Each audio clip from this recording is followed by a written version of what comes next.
Hey guys, দিনটা ছিল 2025-এর শেষ দিন, অর্থাৎ 31শে ডিসেম্বর। সেদিন আমাদের পাড়ার মধ্যেই পিকনিক ছিল, তাই জন্য কোনো রকমের রেডি হয়ে চলে গেছিলাম। গিয়েই সাথে সাথে আগেই ঠান্ডায় চিকেন পকোড়া নিয়ে নিয়েছিলাম, তার সাথে কফি নিয়েছিলাম, কিন্তু কফির ভিডিও করা হয়নি। তারপর একটু নাচ গান দেখার পরে রাতে ডিনার করতেও চলে গেছিলাম। ডিনারে ছিল চিকেন বিরিয়ানি, তার সাথে মিষ্টি ছিল।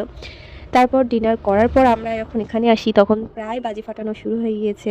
তখন বেজেছিল 11:59, অর্থাৎ 12টা বাজতে আর বেশি সময় বাকি নেই। তো এখানে অপেক্ষা করছি আমরা সবাই 12টা বাজার 2025 শেষ হয়ে, অর্থাৎ 2025টা এবার শেষ হবে দিয়ে 2026-এ আমরা পা রাখতে চলেছি।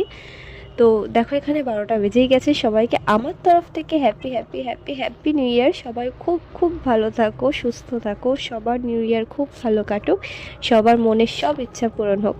আর আজকের ভিডিওটা এই অবধি। ভালো লাগলে অবশ্যই লাইক কমেন্ট শেয়ার করে দিও, পাশে থেকো।